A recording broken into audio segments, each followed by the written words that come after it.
He called me screaming. The oncologist. Screaming. The sheer raw sound of it, tearing through the quiet sanctuary of my rectory study, was an anomaly in itself. Dr. Evans, a man whose voice was a steady hum of clinical calm even when delivering the most devastating prognoses, was a tempest of panicked, incredulous shouts. His usual composed tenor, honed by years of facing death with professional stoicism, had fractured, replaced by a sound so primal it curdled the air. It was just past 8 that morning, a time I cherished as sacred. The sun, a timid promise of the day, was barely clearing the ancient oak trees outside my window, casting hesitant long shadows that danced across the worn wooden floor. Its nascent light, filtered through the stained glass panel depicting St. Francis with his birds, painted the room in muted, ethereal blues and golds. The air held the crisp, clean scent of a new day, mingled with the faint, comforting aroma of old books and the lingering essence of beeswax polish from yesterday's tidy. I was still savoring the first restorative warmth of my coffee cup in my hands, its ceramic cool against my palm, the steam a gentle plume carrying the rich, earthy notes of the brew. My gaze was fixed on the daily breviary open on my desk, the familiar prayers a rhythm that anchored my spirit. The world in that moment was quiet, predictable, ordered, a divine tapestry woven with reassuring threads of routine and faith. Then the phone, an insistent, jarring shriek, shattered it all. Its abrupt clamor felt like a crude, uninvited hand reaching into the tranquil intimacy of my morning prayer. I gripped the receiver, my knuckles suddenly white, the comforting warmth of the coffee cup forgotten, a cold dread already beginning to seep into my bones. Father Michael, you won't believe this. You can't believe this. It's impossible. She's cured. Cured? Who, doctor? What are you talking about? My mind, still reeling from the unexpected assault, raced through the faces of my parishioners. A litany of names both healthy and ailing. But one name, one face, immediately rose to the forefront, though every fiber of my being screamed that it couldn't be her.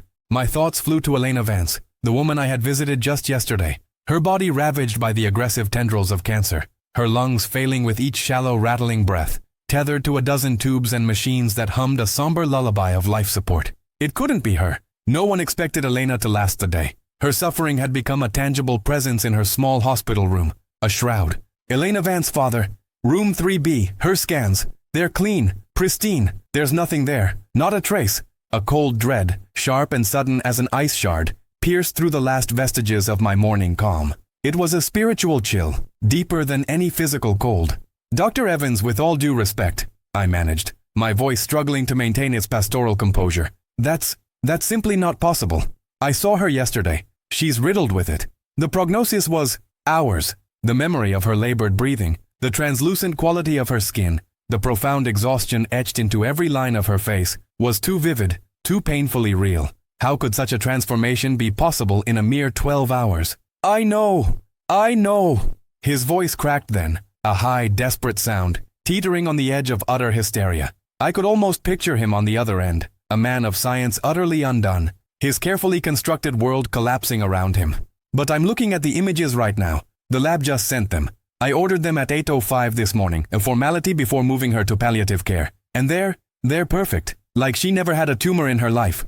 The contradiction hit me then, not as an idea, but as a physical blow, a stunning impact that left me breathless. Elena Vance, dying in room 3B, struggling for every shallow breath, her body consumed by a cancer that doctors had declared terminal weeks ago, a cancer I had prayed over just last night.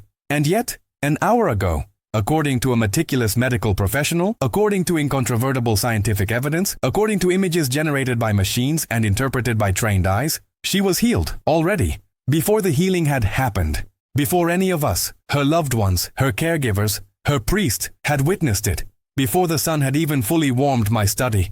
My breath hitched, catching painfully in my throat, my heart hammered against my ribs, a trapped bird desperate to escape the confines of my chest, its frantic beating echoing the tumultuous questions that had suddenly erupted within me. The silence on my end was thick, heavy with an impossible realization, a truth so profound it threatened to unravel the very fabric of my understanding. This wasn't a miracle in the way I understood miracles, a divine intervention. In time, at the very moment of prayer or need, a responsive act of grace. This was something else entirely. Something utterly, terrifyingly outside the boundaries of everything I had been taught, everything I believed, everything I knew about the chronology of God's works and humanity's existence. It was as if time itself had become pliable, a mere suggestion in the face of divine will. Doctor, I managed, my voice a strained whisper, the sound thin and fragile, as though the air itself had thinned around me. "Are you telling me you have proof of a miracle that hasn't taken place yet?" There was a choked sob from the other end of the line, a sound of utter despair and confusion. "That's exactly what I'm telling you, Father. I'm holding the evidence of a healing that, by all accounts, has not yet occurred. She's still dying, isn't she?" At this very moment, the doctor's question hung in the air, a cruel, stark reminder of the reality I had just left at Elena's bedside, brutally juxtaposed with the impossible truth he now presented. The very air in my study seemed to grow thin, the familiar scent of old books and beeswax replaced by a faint metallic tang of ozone, or perhaps just the raw, visceral taste of my own terror. My priestly training, my years of rigorous theological study, my unwavering faith in a God who worked within the beautiful, ordered framework of his creation, all of it felt suddenly inadequate, brittle, like ancient parchment crumbling at a touch. My entire spiritual scaffolding seemed to sway precariously. This wasn't theology. This was physics bending, time fracturing, reality itself fraying at the edges of comprehension. This was not a gentle mystery to ponder in quiet contemplation. This was a direct assault on logic, a divine paradox shoved violently into the tranquil sanctity of my morning. My mind raced, desperately trying to find a rational explanation. A logical error, a clerical mistake in the lab work, anything to restore the comforting order of the world. But Dr. Evans was meticulous, almost pathologically so. His panic was too raw, too genuine for anything less than absolute, unadulterated shock. "I'm coming, doctor," I said, the words feeling foreign and clumsy on my tongue, a mechanical response to an unfathomable situation. I slammed the phone down, the sound echoing unnaturally in the sudden profound silence of the room. My hand trembled violently as I reached for my stole, my fingers fumbling with the silk, its familiar weight now alien. My pastoral calm, the steady, reassuring presence I cultivated for my flock, had shattered into 1,000 jagged pieces. That impossible phone call, the oncologist's desperate, screaming voice, was the frantic overture to a day that would redefine my understanding of the divine. It was the moment a divine anomaly ripped a hole in the fabric of my quiet, ordered world, demanding I confront a truth more profound and terrifying than anything I had ever preached from the pulpit.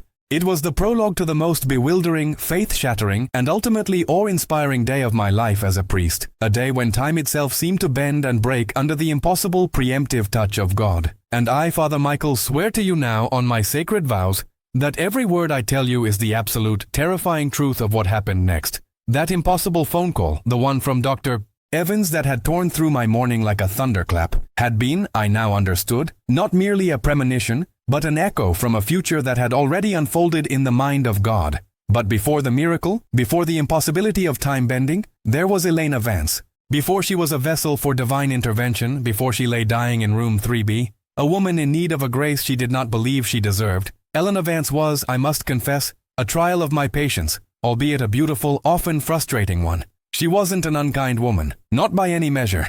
Goodness resided in her, a deep vein of integrity and fierce loyalty, especially towards her son, Marco. But hers was a goodness forged in a crucible of self-reliance, a stubborn independence that had served her well through a life of quiet struggles. She had raised Marco alone, a task she completed with admirable grit, but it was a grit that perhaps left little room for the soft touch of divine grace. Her shoulders seemed permanently braced against the world, as if she expected a constant barrage of challenges, and God, in her estimation, was simply another entity she had to manage on her own terms, or perhaps keep at a polite distance. I knew Elena from her rare appearances at St. Michael's. Christmas, Easter, the occasional funeral for a distant relative, these were her holy days of obligation, observed more out of cultural tradition than fervent devotion. She'd sit in the back pew, a sentinel of decorum, her gaze often sweeping the altar with an analytical, almost critical air, as if assessing the performance rather than participating in the sacred mystery. Her contributions to the weekly collection plate were always exactly the expected amount, neither more nor less,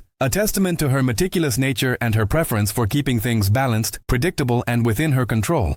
She was a woman who paid her dues, literal and figurative, and expected no special dispensations in return. So, when the call came from the hospital informing me of her diagnosis, a particularly aggressive, fast-moving cancer that had already taken ruthless hold, my heart sank with a sorrow that was both pastoral and personal. I knew the kind of battle she was facing, and I knew the kind of battle she would wage within herself. My initial visits to her bedside in room 3B, in those bleak early weeks following the diagnosis, confirmed my premonition. The cancer, far from softening her, seemed only to harden her resolve, twisting her already formidable independence into a bitter, resistant cynicism. The sterile air of the hospital room, with its faint antiseptic tang and the hushed efficiency of the nurses, seemed to amplify her quiet skepticism. Her eyes, once sharp and direct, were now often shadowed with pain, yet they still held a glint of defiance when I spoke of faith. I remember one crisp autumn afternoon, the sunlight struggling weakly through the Venetian blinds, casting striped shadows across the linoleum floor. Elena lay propped against a stack of pillows, her face already thinner, her hair a wispy frame around a pallid complexion. I had just finished reading a passage from Philippians, a gentle assurance of God's peace, when I paused, looking to her for a sign, a flicker of understanding. She had merely offered a polite, weary smile, a slight inclination of her head that was more acknowledgement of my effort than agreement with my words. "Thank you, Father Michael," she'd said, her voice a little breathy but clear. That was comforting. The word hung in the air, a small, polite lie. It wasn't comforting to her. It was simply a ritual observed for my benefit. I was, in her eyes, a well-meaning fool, offering folk remedies for a mortal wound. My prayers, my carefully chosen scriptures, my gentle assurances of a loving God, were arrows that fell harmlessly at the towering walls of her pain. Her suffering was a fortress, built brick by brick from her life's disappointments and her deeply ingrained belief that the world, and indeed God, demanded you stand on your own 2 feet. "Elena," I ventured gently one day, my hand resting lightly on the cold metal rail of her bed, "you don't have to carry this alone. God is here, with you, if you'll only let him in." She shifted uncomfortably, a wince of pain crossing her features before she masked it. "Father," she replied, her voice tinged with a weariness that went beyond physical exhaustion. "I've always carried my own burdens. It's how I know where I stand. And frankly, if God truly is here, I haven't seen much evidence of his participation in my life's more difficult moments. He seems to have a rather hands-off approach. Wouldn't you agree?" Her words were not accusatory, not angry, but simply factual, delivered with the calm certainty of someone stating an obvious truth. It wasn't a challenge. It was an observation born of long experience. She didn't rage against God. She simply acknowledged his perceived absence. For Elena, faith was not a refuge, but a set of unproven assertions, a philosophy that seemed to crumble under the harsh glare of reality. How could she trust a God who allowed such suffering, especially when she'd always trusted only herself? Her independence, once her greatest strength, had become a cage, locking her away from the very solace she now desperately needed. I tried to explain the mystery of suffering, the transformative power of trials, the quiet, persistent presence of grace even in the darkest hours. I spoke of Job, of Christ in Gethsemane, of saints who found God not in comfort, but in desolation. She listened, always politely, her eyes often fixed on some distant point beyond my shoulder, as if calculating her escape route. She would nod, perhaps offer a faint, polite smile, and then gently steer the conversation back to the practicalities of her treatment, the schedule of nurses, the mundane details of her son's university applications, anything to avoid the unsettling territory of the spiritual. "Father," she said another time, her voice raspy from lack of use, her breath shallow, "I appreciate your visits truly, but you must understand. I'm a realist. I look at the facts, and the facts in this room point to a very clear outcome. Hope, at this stage, feels frivolous, like a distraction from what needs to be faced." My heart ached for her. I saw not just a woman dying, but a soul in profound spiritual isolation, barricaded against the very hope that might have eased her final journey. It was a peculiar kind of suffering, this refusal of comfort, this insistence on bearing all, even the unbearable, alone.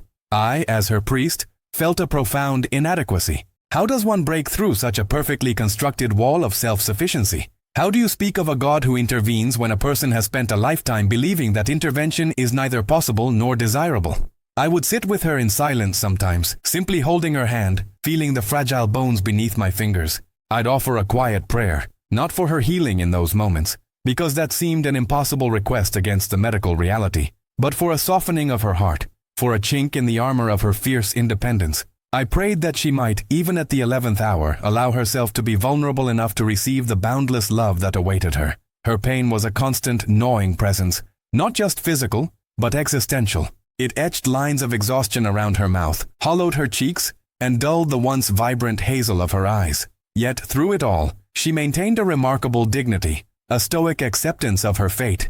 She didn't rail against unfairness. She simply processed it, like an unavoidable ledger entry. And in this quiet, grim determination, I saw not just a lack of faith, but a profound, almost tragic misunderstanding of what faith truly entailed. It wasn't about denying reality, but about seeing beyond it. It wasn't about demanding God's hand, but about opening one's own to receive it. Each visit was a quiet battle, fought with gentle words and unspoken prayers, against a fortress of polite, weary cynicism. I left her room many evenings with a heavy heart, the fluorescent hum of the hospital corridors echoing the disquiet in my soul. I knew, with every fiber of my being, that Elena Vance was a good woman, a worthy woman, a woman deserving of grace, but she was also a woman who had, by her own design, built a life where God was an optional extra, a pleasant but ultimately unnecessary abstraction. And now, as her life ebbed, that hardened shell of independence felt like a wall I could not breach, a silent, stubborn protest against the very mystery that was even then, unbeknownst to any of us, preparing to shatter all our preconceptions, and mine most profoundly of all. My impossible phone call with Dr. Evans, the one that had twisted time and reason into an incomprehensible knot, had been about this woman, this Elena, who, in her fierce independence, presented the ultimate challenge to the divine.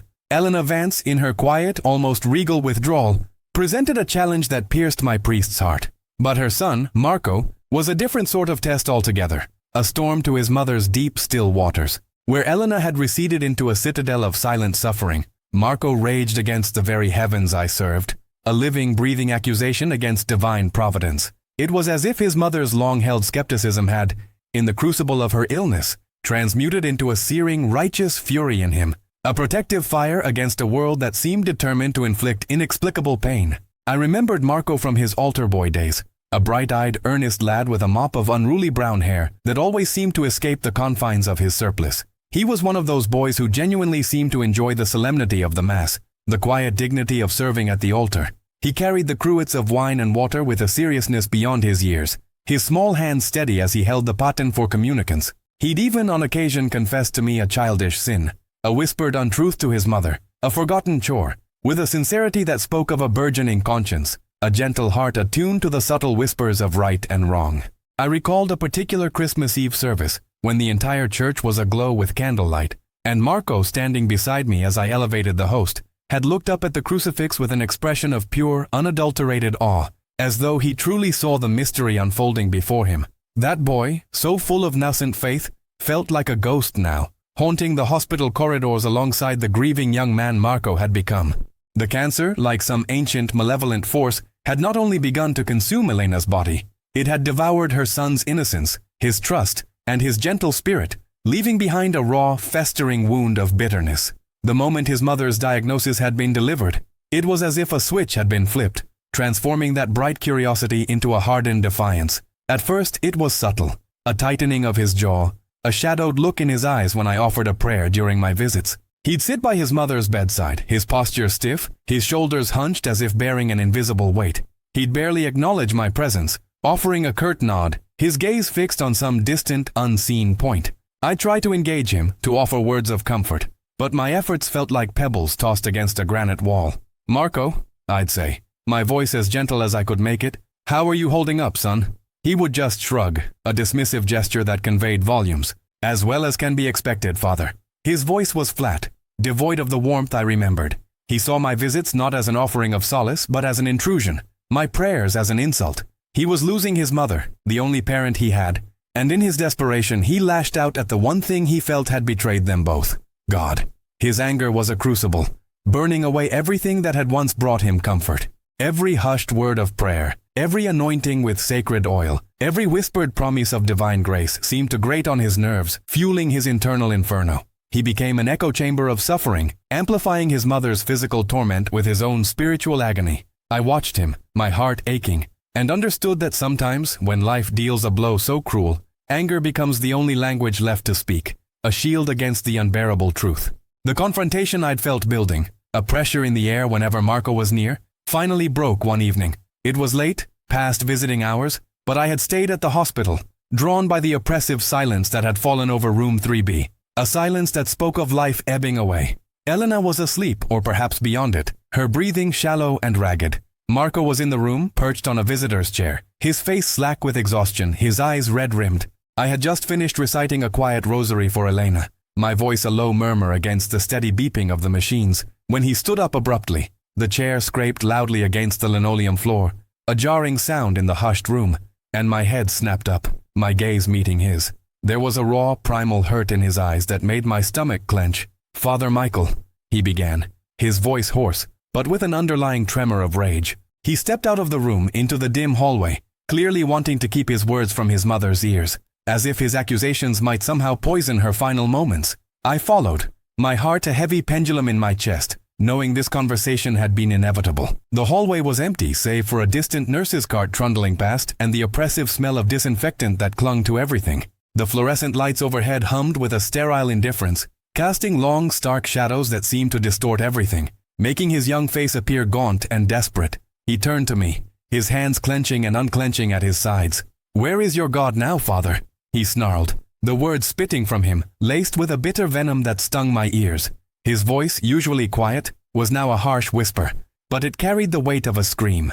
"Is he watching this? Is he pleased with what's happening to my mother?" He gestured wildly back towards the closed door of room 3B, his arm trembling. "Is this part of his great mysterious plan? To let a good woman, a woman who never hurt anyone, waste away like this? To leave her son alone in this hell?" His eyes, once so clear and full of innocent wonder, were now clouded with a pain so profound it was almost palpable, reflecting back to me the very question that has haunted humanity since the dawn of time. Why God? Why this suffering? I stood there, absorbing his fury, feeling the immense weight of his sorrow pressing down on me. I did not interrupt him, did not try to offer a platitude or a theological explanation. There are moments when words are utterly useless, when the only true response is silent presence, a willingness to stand in the crucible of another's agony. His anguish was, in its own way, a prayer, not of supplication but of accusation, a demand for answers from a God he felt had abandoned them. It was a raw, unfiltered cry from the depths of a soul in torment, and it deserved to be heard, not reasoned away. When he finally subsided, his chest heaving, his eyes still burning into mine, I simply looked at him. My own heart ached with a shared grief, a profound empathy for his desolation. "Marco," I said, my voice low and steady, not chastising but acknowledging, "I see your pain. I truly do." I didn't pretend to have easy answers, because there were none. I didn't reach out to touch him, knowing he would likely recoil, but I let my gaze convey a quiet understanding. "It's natural to feel this way, son, to be angry, to question. When someone we love is suffering, the world can feel utterly unjust. God can feel distant." He scoffed, a dry, humorless sound. "Distant? He feels absent, Father. Completely, utterly gone. Or worse, he's here, watching, and doing nothing." His voice cracked on the last word, and a single tear finally escaped, tracing a hot path down his cheek, betraying the fragile facade of his anger. He swiped at it furiously as if ashamed of the weakness. "Even in your anger, Marco," I continued, choosing my words with care, "you are speaking to him. You are still engaged. It may feel like accusation, but it is also a desperate longing for him, a plea for intervention, for understanding, for justice. Sometimes the loudest prayers are not the ones whispered on bended knee, but the ones screamed in raw, human anguish." I paused, allowing my words to settle in the heavy air between us. "God can bear your anger, Marco. He has heard it from prophets, from saints, from every suffering soul throughout history. Your mother's pain, your pain, it matters to him. Even if we cannot see his hand or understand his plan right now, his love is constant. It does not disappear just because we cannot feel it, or because we are raging against the unfairness of it all." Marco just stared at me, his eyes wide, perhaps surprised by my response, by the lack of condemnation. He didn't respond, couldn't, perhaps. His anger for that moment seemed spent, leaving him hollowed out, utterly exhausted. He turned abruptly, walking away from me, down the long, silent corridor, his shoulders still hunched, a small, solitary figure retreating into the shadows. I watched him go, a profound ache in my chest. His anger was indeed a raw, gaping wound, and it was directed at the very heaven to which I was appealing. His anguish, in its own twisted way, was a prayer, not of supplication but of accusation, a visceral cry for a God who seemed, to him, infuriatingly, devastatingly silent. That night, as I drove home through the sleeping streets, Marco's words echoed in the quiet of my car. "Where is your God now, Father?" His question was not merely a challenge to my faith. It was a profound human lament, one that every person of faith, at some point, wrestles with. How do we reconcile a loving God with incomprehensible suffering? My theological training offered frameworks, intellectual answers, but they felt utterly inadequate in the face of Marco's raw, immediate pain. Yet, even in his furious defiance, I saw a flicker of hope, a desperate yearning for the very presence he denied. To rage against God is, in a paradoxical sense, to still believe in his existence enough to be enraged by his perceived absence or inaction. It is a desperate form of engagement, a refusal to let go entirely, even if that grip is born of pain rather than praise. And in that, there was a tiny, persistent seed of connection, a thread, however thin, that still bound Marco to the divine. It was my task, my sacred duty, to hold that thread, to refuse to let go, even when he seemed determined to sever it. I would continue to pray for Elena, yes, but I would also pray for Marco, for the transformation of his anguish into something that might eventually resemble peace, if not faith. The night was dark, but a faint, unbidden hope began to stir within me, a quiet whisper that even in the heart of this storm, God was listening, waiting, perhaps even preparing to speak in a language none of us could yet comprehend. The despair in Marco's eyes had etched itself onto my memory with the searing intensity of a brand, a raw, undeniable testament to the depth of human suffering in the face of the inevitable. I had left the hospital that night with a heavier heart than usual. The thread of hope I clung to feeling thinner, more fragile than ever before. The sterile corridors, usually bustling with the purposeful efficiency of medical staff, had seemed to stretch endlessly before me, the fluorescent lights humming with a cold indifference. Each of my footsteps echoed hollowly on the polished linoleum, a solitary sound swallowed by the oppressive quiet of late-night grief. A chill had clung to the air, an invisible shroud that seemed to seep into my very bones, and as I walked, I could feel the faint, almost imperceptible brush of a draft against my cheek, as if the very building mourned alongside me. Elena's decline was accelerating, a relentless erosion of body and spirit. Each day brought news of another system faltering, another vital sign dimming like a guttering candle. The doctors, kind and competent souls who bore the weight of life and death in their capable hands, had begun speaking in hushed tones of comfort care, of making her final days as peaceful as possible. I understood their language, the pragmatic, sorrowful acceptance of limits. The scientific instruments they wielded, precise and powerful as they were, had reached their limits. The maps they used to navigate the intricate landscape of the human body offered no further paths, no hidden shortcuts to health. The air around Elena's room, despite the constant care, felt thick with the unspoken acknowledgement of finality, an atmosphere that pressed down on all who entered. It was in this profound silence, this vacuum where human effort reached its end, where even my own prayers felt like impotent whispers against a deaf sky, that something beautiful, almost imperceptible, began to stir. It wasn't a clamor nor a grand pronouncement, no sudden heavenly trumpet blast, but a quiet, persistent symphony of faith, orchestrated by the most unassuming members of my flock, the women of our parish's Rosary Altar Society. I remember it was a Tuesday evening, a week after my last strained encounter with Marco, when the first whispers reached my ears. The sun had long since dipped below the horizon, and the crisp bite of autumn had deepened into the distinct chill of night. I was at the rectory reviewing the next Sunday's readings, the lamplight casting a warm golden pool on the open pages of my breviary, when the phone rang, startling me slightly in the quiet room. It was Mrs. Gable, her voice as crisp and clear as the autumn air itself, yet imbued with an unmistakable undercurrent of resolve that made me sit up a little straighter. Margaret Gable was a truly formidable woman, not in an aggressive or domineering way, but with the quiet, enduring strength of an oak tree that had weathered 100 seasons. Her spirit, like the old smooth stones of the church foundation, was burnished by decades of unwavering devotion. She had been a pillar of St.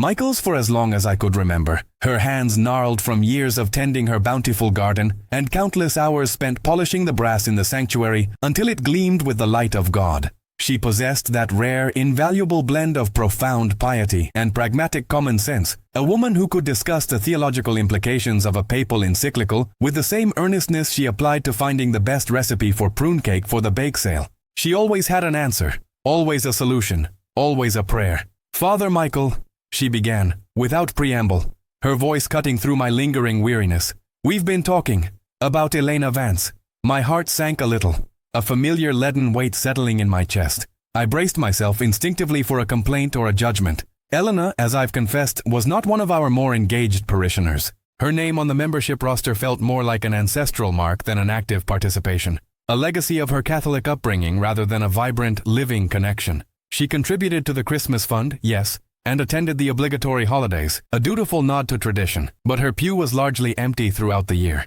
She was a good woman, a diligent mother who had faced life's hardships with admirable stoicism, but her connection to the church felt more like a frayed tether than a vibrant bond, always threatening to snap in the winds of adversity. I feared Mrs. Gable might be suggesting a more traditional approach, perhaps a gentle nudge towards greater spiritual discipline in her final days, a stern reminder of duties unfulfilled. My own frustration with Elena's spiritual stubbornness, her polite but firm resistance to my pastoral care, sometimes pricked at my conscience. Was I failing her? Was my own faith not strong enough to pierce her armor? But Mrs. Gable was not one for judgment, not in the way I had nervously anticipated. Her heart, I knew, was as vast and forgiving as the heavens she served. "It's come to our attention," she continued, her voice softening, a note of deep compassion entering her steady tone, "that Elena is truly suffering. And that poor boy, Marco. My Martha's granddaughter is in his class. She says he's like a ghost walking the halls, his eyes hollow with worry."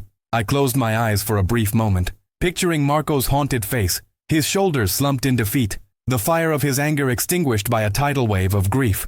The image tightened a knot in my stomach. "Her prognosis is very grim, Margaret," I confessed, the weight of the medical report settling heavily on my tongue, making each word feel like a stone. "The doctors have done all they can. They are preparing for palliative care." There was a brief, almost imperceptible pause on the line, the kind that indicates a deep thought, a quiet resolution being forged. Then Mrs. Gable's voice returned, stronger now, imbued with a quiet, undeniable authority. "Then it's our turn, isn't it?" she stated, not as a question soliciting my agreement, but as a simple, profound declaration of fact, an unshakable conviction. "We're not doctors, Father. We're just women who know how to pray. And we know how to pray the rosary." A warmth, sudden and profound, spread through me like a ray of sunlight piercing through a cloudy sky. It wasn't merely a physical sensation, but an emotional and spiritual thawing, a rush of hope that chased away the cold dread I had been carrying. I felt in that instant a flash of shame for my own smallness of faith, my tendency to rely on human solutions before remembering the boundless power of divine intercession. Here was a simple holy woman, cutting through all the intellectual complexities and medical jargon with the sharp, clean edge of pure faith. Her words were a balm to my weary spirit, a sudden reminder of where true power lay. "What are you proposing, Margaret?" I asked, my voice perhaps a little more eager than priestly decorum usually allowed. "We're going to the hospital," she said, the plan delivered with the same straightforward clarity as a recipe.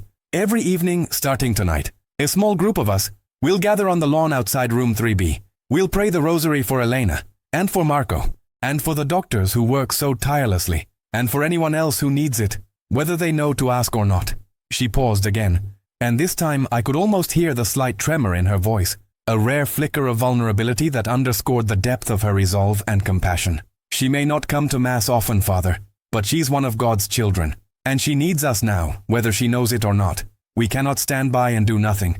That evening, as dusk bled into twilight, painting the western sky in hues of lavender and bruised purple, I found myself driving, not directly home, but towards St. Jude's Hospital. My ostensible purpose was to visit another parishioner on the oncology ward, but a deeper, more compelling curiosity pulled me towards the grounds, a quiet anticipation humming beneath the surface of my consciousness. As I rounded the corner of Elm Street, my headlights swept across the manicured lawn just beneath the third-floor window of room 3B, and there they were. A small huddle of women, perhaps 8 or 9 of them, their forms softened by the failing light, had already gathered. They sat on folding chairs, some on blankets spread upon the damp grass, their heads bowed, their faces turned upward towards the faint, yellowish glow of Elena's hospital window, a distant, almost unreachable beacon in the vast building. Mrs. Gable was at the center, her silver hair, usually meticulously pinned, now catching the last vestiges of daylight like a halo, her posture erect and serene, a steadfast anchor in the encroaching gloom. Their hands, gnarled with age and labor, hands that had kneaded dough, rocked cradles, mended clothes, and offered countless acts of service, clasped worn rosaries, beads of wood, of glass, of smooth, cool stone, each one a testament to countless repetitions, to a lifetime of petitions whispered into the ear of heaven. They didn't sing. They didn't chant loudly. There was no theatrical display, no attempt to draw attention to themselves or their piety. Their devotion was utterly devoid of ego, a pure offering rising silently from the damp earth. What I heard, as I pulled my car to the curb and killed the engine, was a soft, rhythmic murmur, like the gentle lapping of waves on a distant shore. A soothing, persistent sound carried on the cool autumn breeze. The familiar cadence of the Hail Marys, the Our Fathers, the Glory Bees, interwoven with the quiet contemplation of the mysteries, created a sonic tapestry that was both fragile in its individual components and immensely powerful in its collective resonance.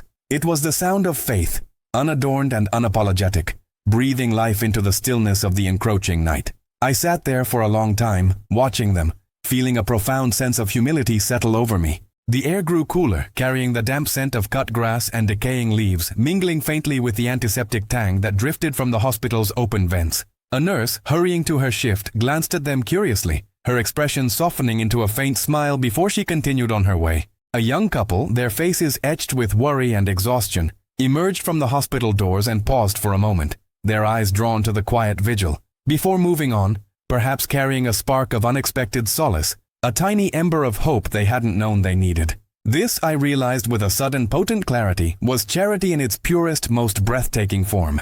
These women knew Elena was not actively part of their close-knit spiritual family, that she hadn't given much to the parish in terms of active participation or fervent devotion, yet that fact held no sway over their boundless compassion. They understood instinctively that faith was not a transactional agreement, a quid pro quo with the divine, but an overflowing wellspring of grace meant to be shared, poured out freely and without condition.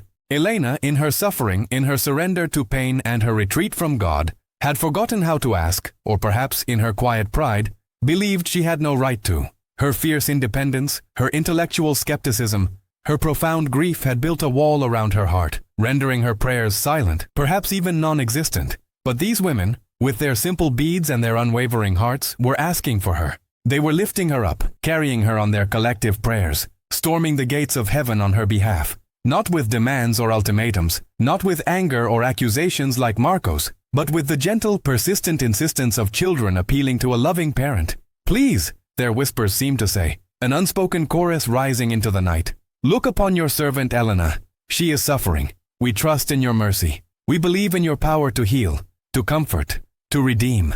I thought of Marco's raw rage, his accusations hurled at an absent God, his pain so palpable it had been almost physically bruising. I thought of Elena's weary cynicism, her polite dismissal of my attempts to offer spiritual comfort, her eyes holding a deeper skepticism than she ever voiced. And then I looked at these women, illuminated by the distant hospital lights, their faces serene, their breath a visible puff of vapor in the cool night air. Their faith was not a roar, but a whisper, not a challenge to God, but a surrender to a higher will, trusting that God heard, even when the person for whom they prayed could no longer speak, no longer articulate her need. Every evening, without fail, they were there. Rain or shine, they came.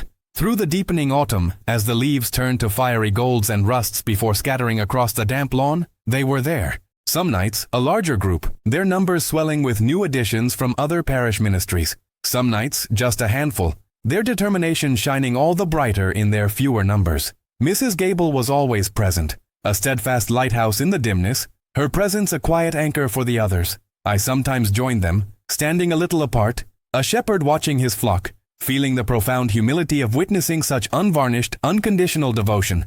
Their prayers felt like an invisible scaffolding, being erected around Elena's room, not to imprison her, but to hold her, to sustain her, to perhaps, just perhaps, make a space for the divine to enter, to part the veil of the material world. I remember one particular evening, as I stood among them, a light drizzle began to fall.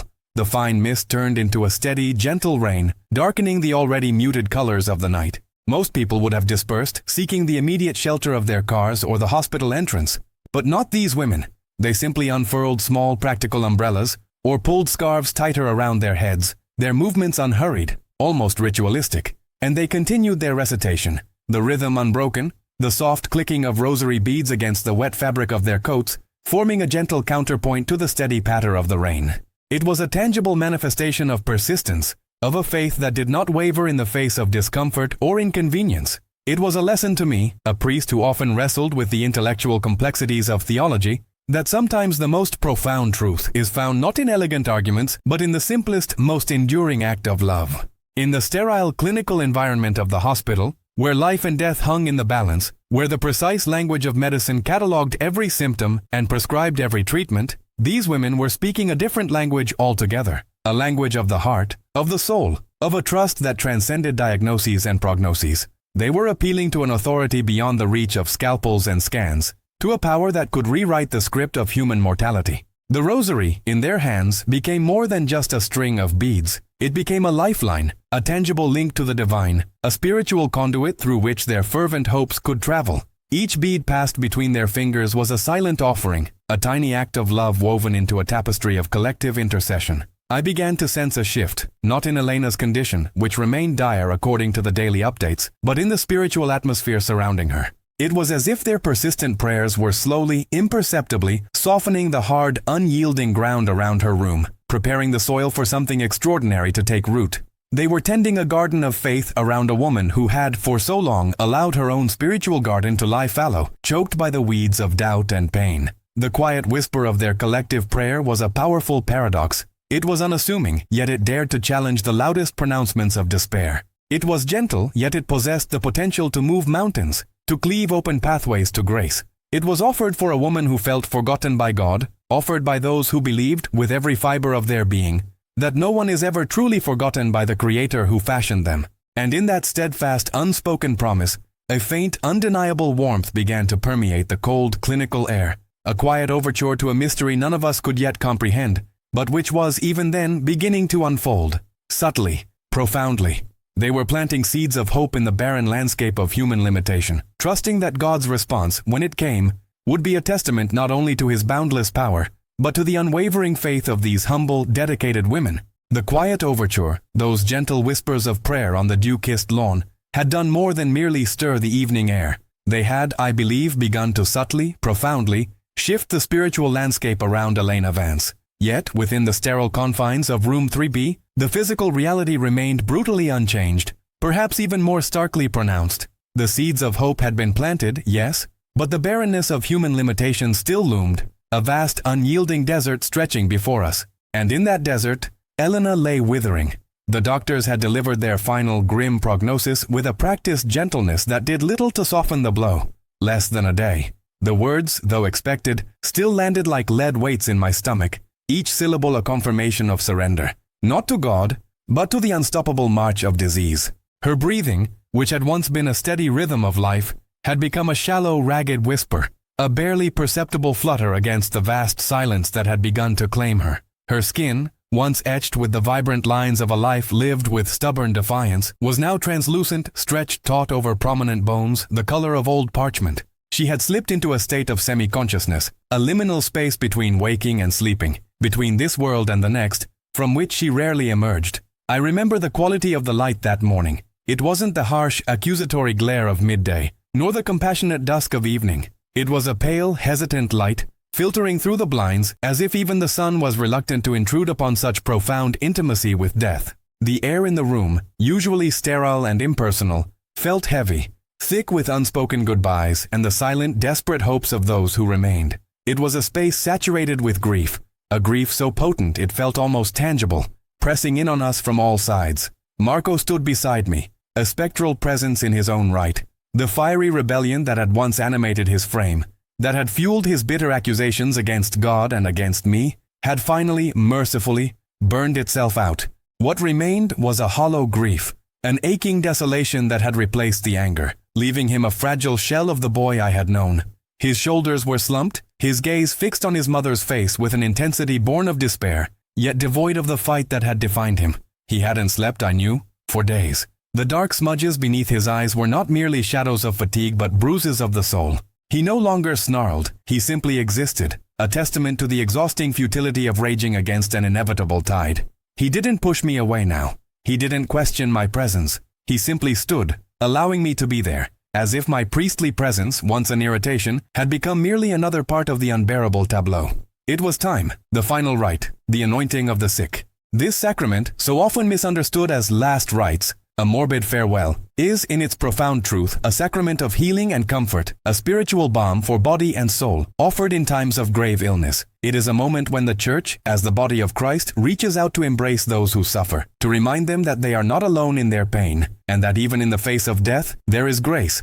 I opened my small ritual book, the pages worn smooth from countless bedside vigils. My voice, usually robust in the sanctuary, softened to a murmur, a quiet prayer against the backdrop of Elena's shallow breathing. I began the ancient prayers, words that had comforted souls for centuries, words that spoke of God's mercy, of His enduring love, of the promise of healing, both spiritual and sometimes physical, according to His divine will. I took the small vial of holy oil from my pocket, the oil of the sick, blessed by the bishop during Holy Week. It was chrism oil, fragrant with balsam, a symbol of Christ's presence, of his anointing, of his healing power.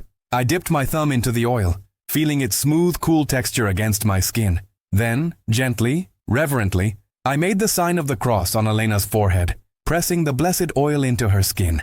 "Through this holy anointing," I intoned, my voice barely audible, "may the Lord in his love and mercy help you with the grace of the Holy Spirit." As I spoke the words, Marco flinched almost imperceptibly, a tremor running through his frame. Perhaps it was the finality of the act, the stark realization of what these prayers implied. Or perhaps it was something else entirely. I continued, tracing another cross upon her hands. "May the Lord who frees you from sin save you and raise you up." And it was then, in that moment, as the holy oil glistened faintly on her pale forehead, that something extraordinary happened. Elena's eyes, which had been closed for hours save for the occasional vacant flicker, now fluttered open. Slowly, deliberately they focused. But not on me, not on Marco. Her gaze was distant yet incredibly piercing, as if she were looking not at us but through us, into a space beyond our immediate perception. There was no confusion in her eyes, no vacant stare. Instead, there was an emotion I couldn't quite place, a mixture of profound exhaustion, yes, but also a dawning recognition, a quiet acceptance. A single tear, perfectly formed, began to trace a slow, deliberate path down her temple, past the corner of her eye, across her pale cheek. It wasn't a tear of pain, nor of sorrow, but one of release, a droplet holding the weight of a lifetime's struggle, finally letting go. Her lips, dry and cracked, parted slightly, and a sound, so faint at first it was almost missed, emerged. "All right," she whispered, her voice surprisingly clear, though thin as gossamer. Marco gasped softly beside me, his body tensed, his eyes wide with a bewildered hope that warred with the deep-seated fear he'd come to know so intimately. He leaned forward, straining to hear, to understand. Elena's gaze remained fixed on something only she could see, an unseen horizon beyond the sterile walls. And then, her voice gaining a fraction more strength, she uttered the words that would forever echo in my memory, words that changed everything. "I give up.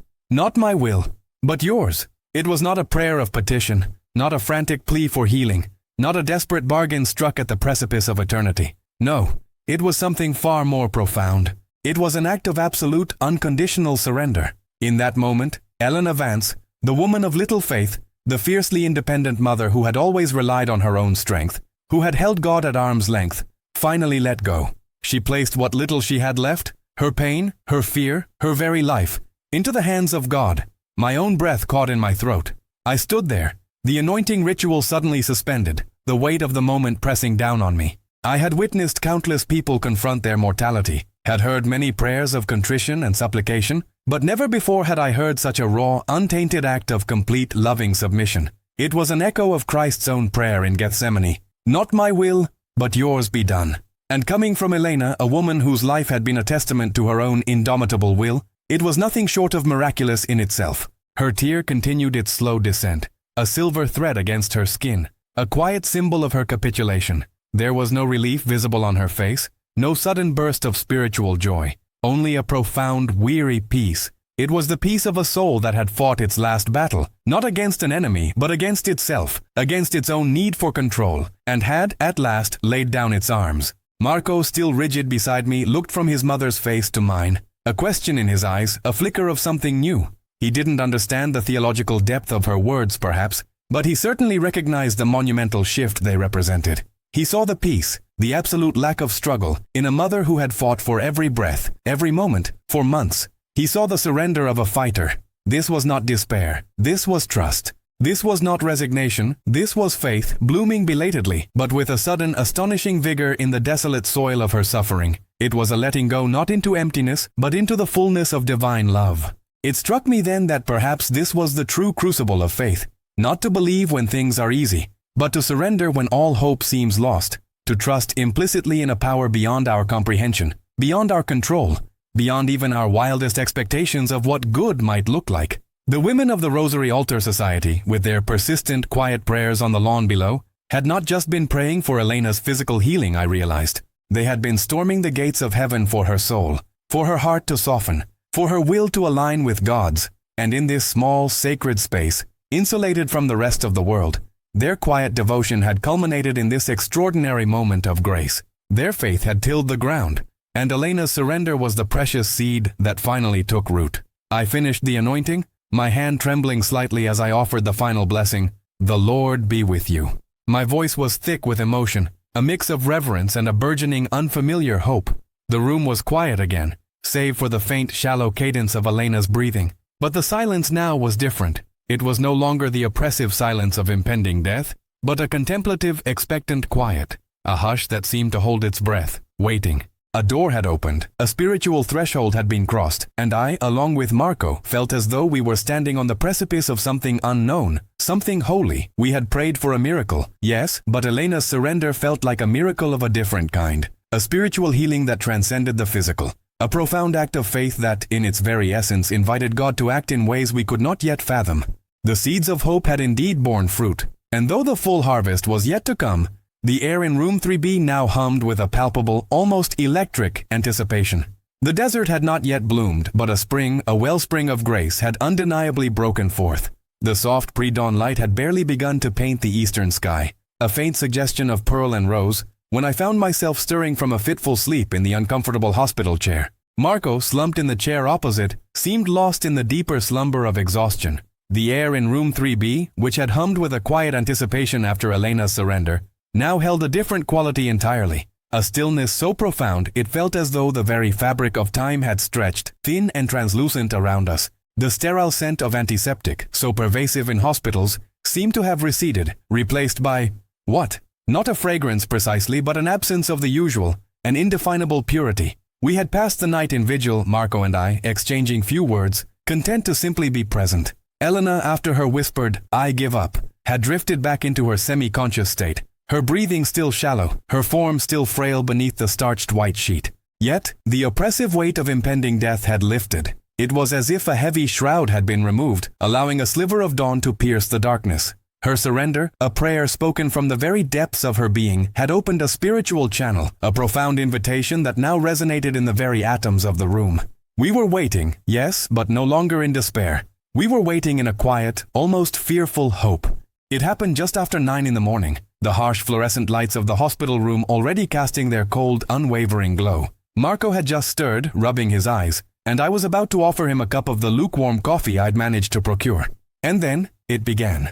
The sterile air of the hospital room, so cool and crisp moments before, suddenly grew warm.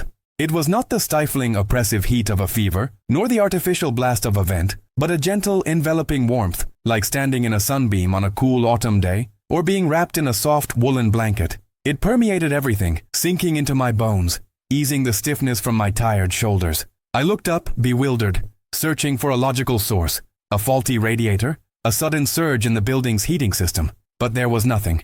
The warmth was simply there, an emanation rather than a physical force. Then, the fluorescent lights, so brutally bright, seemed to dim.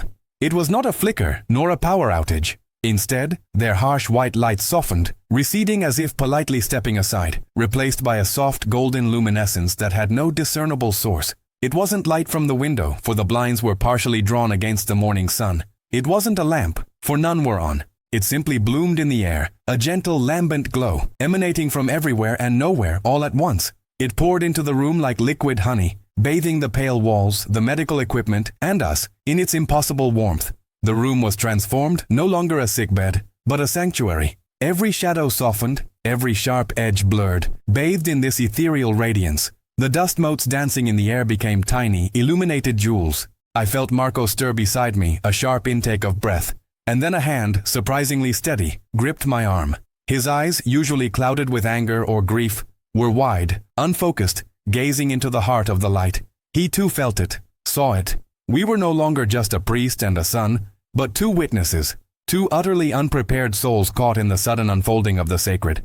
A sense of profound peace, deep and pervasive, settled over me, pushing aside all fear, all doubt, all weariness. It was a peace that felt ancient, eternal, a peace that was both profoundly personal and cosmically vast. Elena, who had been unresponsive for hours, her chest barely rising and falling, sat bolt upright. It was not a gradual movement, a slow rousing from sleep. It was immediate, fluid, as if an invisible hand had lifted her, without effort, without tremor. Her eyes, which had been half closed, glazed with illness, now snapped open, and they were wide. But the emotion in them was not shock, nor pain, nor confusion. It was something far deeper, far more resonant. It was recognition. Her gaze was fixed, not on Marco or me, but at the foot of her bed, where the golden light seemed to coalesce, to thicken, to hum with an even greater intensity. Her face, which had been so gaunt and ashen for so long, was now radiant. The sallow pallor was gone, replaced by a delicate flush, a gentle luminescence that mirrored the light around her. Her lips, dry and cracked, parted slightly, and a sound escaped her. A soft gasp, an exclamation of pure, unadulterated awe. It was the sound of someone encountering the sublime, the truly magnificent, for the very first time. "Oh," she breathed, her voice clear and strong, entirely devoid of the rasping weakness that had characterized it for weeks. It was a voice from her healthier past, vibrant and full. "You're here." My breath hitched in my throat. Marco's grip tightened on my arm, his knuckles white. I could feel the silent question vibrating between us. Who? What? Yet there was no fear, only an almost unbearable wonder.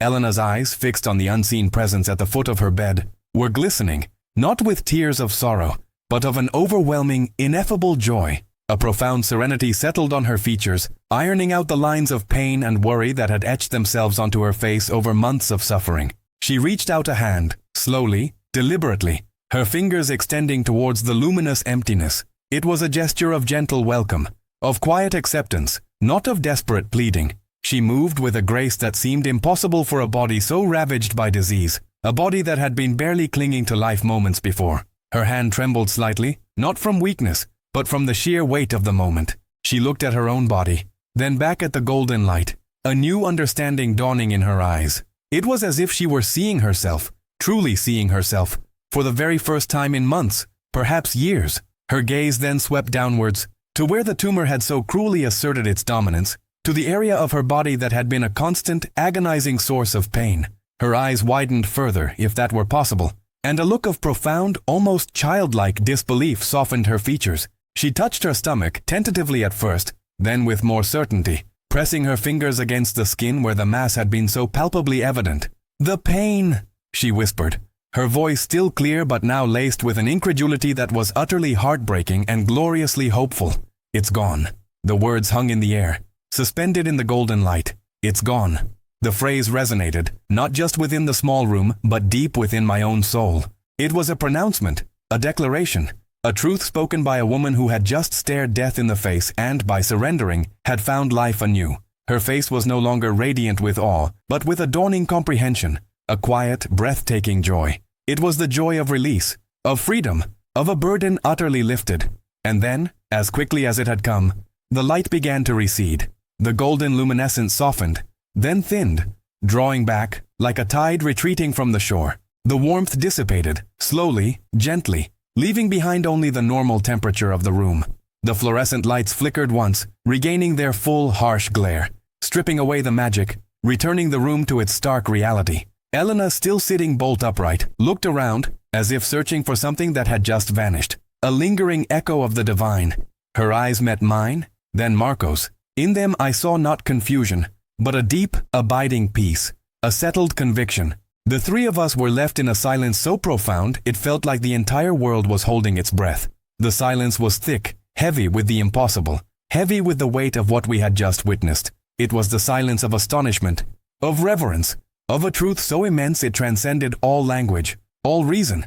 My heart pounded in my chest, a frantic drumbeat against the overwhelming stillness. Marco released my arm, his hand falling limply to his side. He too was silent, his gaze fixed on his mother, whose transformation was now utterly undeniable. She still sat upright, her breathing deep and even, a faint beatific smile playing on her lips. The woman who had been dying moments before was now simply present, and utterly, inexplicably, whole. The desert had not only bloomed, but had become a garden, a veritable Eden in a single miraculous breath. The three of us were left in a silence so profound it felt like the entire world was holding its breath. The silence was thick, heavy with the impossible, heavy with the weight of what we had just witnessed. It was the silence of astonishment, of reverence, of a truth so immense it transcended all language, all reason. My heart pounded in my chest, a frantic drumbeat against the overwhelming stillness. Marco released my arm, his hand falling limply to his side. He too was silent, his gaze fixed on his mother, whose transformation was now utterly undeniable. She still sat upright, her breathing deep and even, a faint beatific smile playing on her lips. The woman who had been dying moments before was now simply present and utterly inexplicably whole. The desert had not only bloomed, but had become a garden, a veritable Eden, in a single miraculous breath. The spell, the holy stillness, was abruptly shattered. The door to room 3B burst open with a jarring crack, rattling the sterile quiet. Dr. Evans, Elena's oncologist, stood in the doorway, framed by the bright hospital hallway. His usual composed demeanor had utterly vanished. His face, usually a mask of professional calm, was now a map of sheer, uncomprehending terror. He was pale, almost ashen, his eyes wide and bloodshot, as if he had seen a ghost, or perhaps wrestled with an angel and lost. His lab coat was rumpled, his hair disheveled, and in his shaking hand, he clutched a medical file as if it were a life raft in a raging sea. "Father Michael, Marco," he stammered, his voice a strained whisper that quickly escalated into a frantic rush. I don't understand. This is impossible." He took a hesitant step into the room, his gaze darting from Elena, now vibrant and serene, to the file in his hand, then back again. His scientific mind, trained to dissect and categorize every anomaly, was clearly in open revolt against the reality before him. He was a man adrift, utterly undone by a truth that defied every principle he had ever held. "Dr. Evans," I began, my own voice still thick with awe. "What has happened?" He barely seemed to hear me, his focus laser-sharp on the file. He fumbled with the papers inside, his fingers trembling so violently that a stack of glossy film transparencies slipped and scattered across the freshly waxed linoleum floor. Marco instinctively moved to retrieve them, but the doctor waved him off, already pulling out another set from the file. No, not those. These," he gasped, holding up a set of large square films. He held them not for our inspection, but as if presenting irrefutable evidence to an invisible jury. His breath hitched. I ordered one last scan this morning. A formality, you understand. Before moving her to palliative care. Standard procedure, just a final baseline to confirm." His voice trailed off, lost in the chasm between expectation and reality. He swallowed hard, visibly struggling to articulate the inconceivable. "The scan was performed at 8:05 a.m. 8:05, Father. The lab processed it, sent the results to my office, just before I called you. Just before I called you in a panic, remember?" My blood ran cold. I remembered that frantic phone call an hour ago, where he had screamed about a miraculously cured patient, even though Elena was still dying. The memory, already unsettling, now solidified into something truly terrifying. "These scans," Dr. Evans continued, his voice barely above a whisper, yet each word was etched with incredulity. "These scans are impossibly clean. The tumor, Father, the massive, inoperable tumor that was consuming her, it's gone, utterly vanished. There's no trace, no scar tissue, nothing." He gestured wildly with the transparencies. "It's as if it was never there." He looked at Elena, who offered him a gentle, knowing smile. Then he looked at us, his eyes pleading for an explanation that his world simply could not provide. "I have the printout of the timestamp right here," he insisted, tapping a sheet of paper. 8:05 a.m. That's when these images were captured. And yet you witnessed this," he said, gesturing to Elena, her radiant health. "At 9:15, over an hour later." A profound stillness descended upon the room once more, but this time it was different. It was the silence of a cosmic revelation. My mind, accustomed to the mysteries of faith, still reeled. This wasn't just a healing, this was a divine pronouncement on the very nature of reality, a bending of the very fabric of time. God had not just healed her body, He had healed it outside the confines of our linear existence. He had not merely intervened, He had preceded our understanding, laying bare His grace before our limited senses could even perceive the change. Marco, who had been listening with a gaze that had slowly morphed from shock to an unshakable certainty, finally spoke. His voice was hushed, reverent. "So, the miracle. It happened before it happened?" Dr. Evans could only nod, his lips thin, his eyes wide with a dawning, fearful comprehension. "Yes," he breathed, the single word a surrender to the utterly unscientific. The physical evidence of her complete healing existed, was documented, was proven to be true. An hour and 10 minutes before she was actually healed in this room. Before the light, before she sat up. Elena's soft voice broke the tension, filled with a tranquility that settled over us like a blessing. "He was always there, wasn't he, Father?" she said, looking not at the doctor or at us, but at some distant point beyond the hospital walls. "He was always there, already moving, already working, long before I even knew how to ask." It was the divine paradox. God's grace, His loving will, is a reality that precedes our own understanding, a truth that unfolds not just within our time, but transcends it entirely. The miracle of Elena Vance was not just a restoration of health. It was a glimpse into the eternal and irrefutable sign that God's love is the ultimate reality, already at work long before we have the eyes or the instruments to see it. And so, the story of Elena Vance, which began with the shocking call of a bewildered oncologist and culminated in that profound, impossible paradox of time, became so much more than the mere vanishing of a tumor. It rippled outwards, touching lives and transforming hearts in ways I am still coming to understand. I remember Marco, standing beside his mother's bed in the aftermath, his face no longer contorted by rage, but etched with a profound, almost terrifying wonder. The ground beneath his feet, the very bedrock of his cynical worldview, had fractured, revealing glimpses of something he had long denied. It was a long journey from that raw, gaping wound of accusation to the quiet certainty of a calling. He resisted at first, struggling to reconcile his intellect with the undeniable truth he had witnessed. But the seed of awe, once planted, grew relentlessly. Today, Marco is in seminary, preparing to serve God with a zeal born not of childhood piety, but of a direct confrontation with the miraculous. He often says the vision of that light and his mother's radiant face was a fire that burned away his anger and left behind a hunger for the sacred. And then there were the women of our parish's Rosary Altar Society, those faithful sentinels on the hospital lawn. They had prayed for Elena when she wouldn't pray for herself, their earnest faces illuminated by the faint glow of the hospital window. Their collective whispers, once a gentle plea, became a powerful testament to a truth often forgotten. Faith is not always a thunderous pronouncement, but often a persistent, loving whisper that, given time, can wear away even the hardest stone. They reminded our entire community that true devotion is an act of persistent, self-giving love, a storming of heaven on behalf of those who are too broken to knock. Elena herself bears no physical scar from her illness, no lingering shadow on her pristine scans, but she carries the event not as a trauma, but as a scar of grace upon her soul. It is a constant, beautiful reminder of her surrender, a living testament to the moment she let go and allowed God's will to become her own. Her eyes hold a depth now, a gentle knowing that was never there before.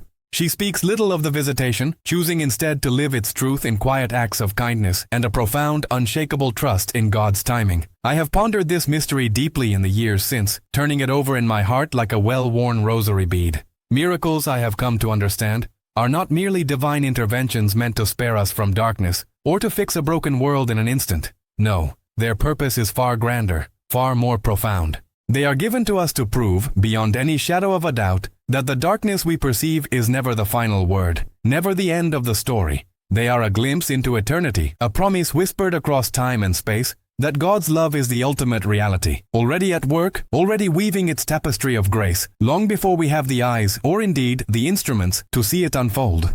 We are not just witnesses to these wonders. We are invited to live within their truth, to allow them to transform our own understanding of what is possible when we truly surrender to the divine.